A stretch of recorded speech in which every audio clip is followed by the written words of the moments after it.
फ़ारूक आज़म रज़ी अल्लाह ताला अन्हो अल्लाह से हमेशा दुआ किया करते थे कि या अल्लाह मुझे अपने दीन की सरबलंदी के लिए शहादत नसीब फरमा और मौत भी तेरे नबी के शहर में आए, क्योंकि मदीना तैयबा में मरना ये एक फ़जीलत वाला अमल है। हदीस है मुहम्मदुर रसूलुल्लाह सल्लल्लाहु अलैहि वसल्लम की, और शहादत की जो अज़मत है उसका तो कौन वाकिफ़ नहीं है। और अल्लाह रब्बुल आलमीन ने उनकी ये दुआ कबूल फरमा ली। वही यहूदी, सलीबी, मजूसी और मुनाफिकों के गठजोड़ ने शहादत तक हज़रत उमर रज़ी अल्लाह अन्हो को पहुँचा दिया। फ़ारूक आज़म रज़ी अल्लाह ताला अन्हो मामूल के मुताबिक फ़जर की नमाज पढ़ाने के लिए तशरीफ़ लाए। आपका मामूल था, आप फ़जर की पहली रकात में सूरह यूसुफ़ और लंबी लंबी इस तरह की सूरतें पहली रकत में तिलावत करते थे, ताकि ज़्यादा से ज़्यादा मुसलमान वो बाजमात नमाज के अंदर शरीक हो सकें। तो अभी नमाज में दाखिल हुए थे कि अबू लोलो मजूसी वो सफ़ों से आगे बढ़ा, उसके पास खंजर था दो धारी, उसने दो वार किए, एक वार कंधे पे लगा और दूसरा वार पहलू पे लगा, जिससे उनके अंतड़ियाँ वो भी कट गईं। तो हज़रत उमर इब्नुल ख़त्ताब रज़ी अल्लाह अन्हु गिर पड़े। फ़ारूक आज़म रज़ी अल्लाह अन्हु ने गिरने से पहले पीछे से अब्दुर्रहमान बिन औफ़ रज़ी अल्लाह अन्हु साहब में खड़े थे, उनको पकड़कर अपनी जगह पर मुसल्ले पर खड़ा कर दिया। और ये कातिल अबू लोलो मजूसी हमला करके भागा और दाएं बाएं जितने मुसलमानों के पास से गुजरता गया, ये बदबख्त सब पर हमला करता गया।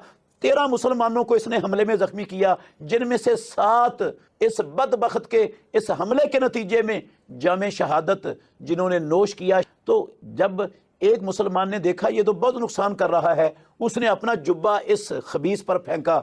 जब इसको यकीन हो गया अब मैं पकड़ा जाऊंगा, तो फौरी तौर पर इसने खुदकुशी की और हमेशा के लिए इंशाअल्लाह जहन्नुम रसीद हो गया और जहन्नुम का ईंधन बन गया। हज़रत अब्दुर्रहमान बिन औफ़ ने मुख्तसर नमाज पढ़ाई और तो हज़रत फ़ारूक आज़म रज़ी अल्लाह अन्हु को उठाया। लोग वाक़अतन इस हमले पर, अचानक हमले पर, क्योंकि अचानक हमला, बंदा बीमार हो तो फिर मामला और होता है, अचानक एक इस्लाम के इतने बड़े जर्नैल के ऊपर हमले का हो जाना, यकीनन सहाबा पर बड़ा शाक गुजरा।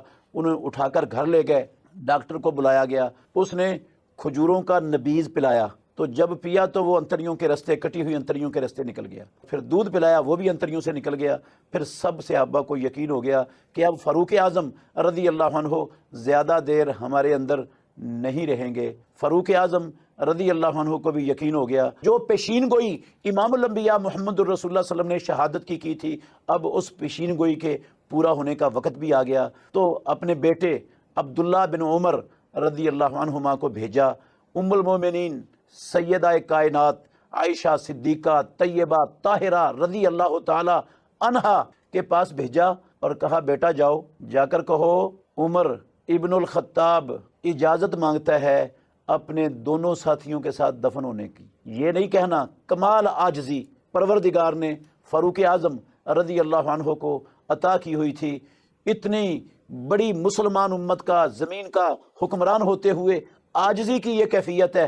कहते हैं उनसे जाकर अर्ज़ करना कि उमर बिनुल ख़त्ताब कहता है, अमीरुल मोमिनीन ना कहना कि वो इन अपने दोनों साथियों के साथ दफन होने की इजाज़त चाहता है। तो जब अब्दुल्ला बिन उमर रज़ी अल्लाह अन्हुमा पहुँचे हमारी माँ के पास, तो वो भी फ़ारूक आज़म रज़ी अल्लाह अन्हु के ऊपर शदीद हमले के गम में रो रही थीं। और उन्होंने जब बात सुनी, पैगाम सुना फ़ारूक आज़म रज़ी अल्लाह अन्हु का अब्दुल्ला बिन उमर की ज़बानी, तो कहने लगी इस जगह को मैंने अपने लिए रखा हुआ था, लेकिन आज मैं मुसलमानों के दूसरे खलीफा राशिद को अपने ऊपर तरजीह देती हूँ, उनको इजाज़त है वो यहाँ दफन हो सकते हैं।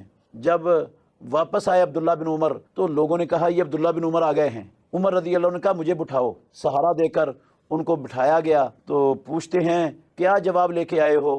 कहा अब्दुल्ला रज़ी अल्लाह अन्हु ने वही जो आपकी ख्वाहिश है। तो फ़ारूक आज़म कहने लगे अल्लाह का शुक्र है मुझे इससे ज़्यादा कोई चीज़ अजीज़ नहीं थी। फिर जब वक़्त आ गया, मुद्दत पूरी हो गई, ज़िंदगी की रूह परवाज़ कर गई, तो मैयत को लेके जनाजा पढ़ाने के लिए के बाद जा रहे हैं। फिर उन्होंने आखिरी लम्हात में यही लफ्ज़ कहे, फिर इजाज़त लेनी है, अगर इजाज़त मिल जाए तो मुझे वहाँ दफन करना। पहले अगरचे मिल चुकी थी, फिर भी इजाज़त ना मिले تو مجھے بقیع کے اندر مسلمانوں کے ساتھ وہاں دفن کر دینا۔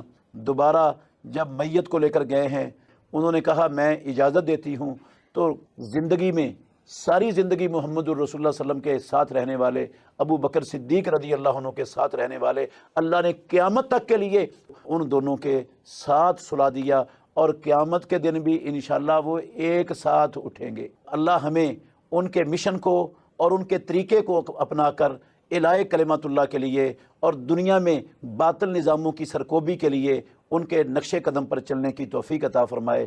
آخر دعوانا ان الحمدللہ رب العالمین۔